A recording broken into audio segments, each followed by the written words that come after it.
Hola, un saludo afectuoso a los estudiantes de primero medio A y primero medio B. Soy el profesor Enrique Martínez de Historia y primero que nada espero que estén tomando los resguardos sanitarios. Le envío un afectuoso saludo, ¿no es cierto?, en estos tiempos difíciles para la sociedad. Y les recuerdo que hoy día la salud, ¿no es cierto?, de los grupos que se van a ver precisamente más amenazados con esta pandemia es responsabilidad de todos cuidarlos, ¿sí? De todos y todas. Bien, dicho esto, pasamos al video que nos va a servir como tips, ¿no es cierto?, para entregar algunos tips relativos al trabajo en la guía 2, ¿sí? Y en esta guía, en esta oportunidad, vamos a trabajar en base a dos conceptos súper importantes. Primero, el ideario liberal y segundo, el ideario republicano, ¿sí? Si en la primera guía trabajamos el concepto de Estado-Nación, ¿no es cierto?, cómo se construye Estado-Nación, cuáles son las características que van a presentar, ¿no es cierto?, a nivel conceptual.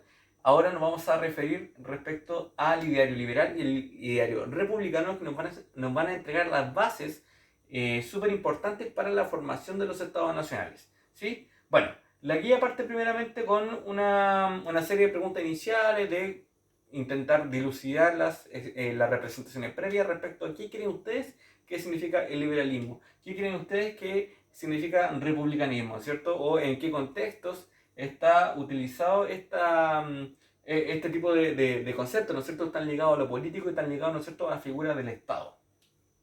En un segundo punto pasamos a un texto y una serie de preguntas de comprensión lectora que está dividido en dos partes. Primero para trabajar el concepto de ideario republicano y luego para trabajar el concepto de ideario liberal, ¿sí? Hay un breve texto que contextualiza un poco históricamente, nos señala algunas características y vamos a trabajar con las páginas, con un par de páginas del libro, ¿sí? En el caso de el ideario republicano vamos a trabajar principalmente con la página 73 en un apartado que les indico en la guía. Y luego el ideario liberal, que también vamos a trabajar con la lectura de un par de guías del libro, ¿sí? En este caso vamos a trabajar con la página 74 a la 78.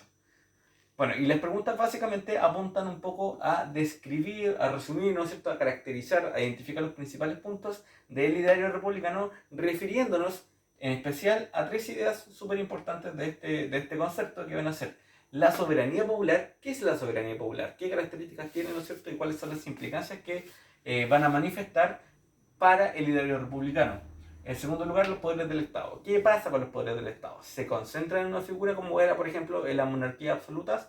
¿O se van a dividir en dos, en tres, en más partes, qué sé yo? ¿Sí? La idea es ir caracterizando ese tipo de cosas que van a salir en el texto. Y finalmente, el valor de la Constitución. ¿Qué es una Constitución? ¿Cuál es la necesidad de tener una Constitución desde la perspectiva del ideario republicano? ¿Sí? Y pasamos a la segunda parte, donde vamos a trabajar el ideario liberal. ¿Qué es el liberalismo? ¿Por qué hablamos de una doctrina política, económica, social, cultural, etcétera? ¿Sí? Y en las páginas que les señalé, de la página 74 a la página 78, aparece una serie de características que ustedes también tienen que leer y caracterizar, enfocándonos principalmente en tres ejes temáticos. Primero, el liberalismo a nivel político. ¿Cuáles son las características a nivel político que presenta, ¿no es cierto?, la doctrina del liberalismo? Luego, a nivel económico. ¿Cuáles son las características que presenta el liberalismo a nivel económico? ¿Qué tipo de medidas impulsa un régimen que adopte el liberalismo económico como su política económica, etcétera? Y finalmente nos vamos a referir a los derechos liberales. ¿Cuál es la visión que tiene el ideario liberal sobre ciertos derechos? ¿Qué tipo de derechos releva? ¿Por qué derecho ese tipo de derechos? Perdón. ¿Sí?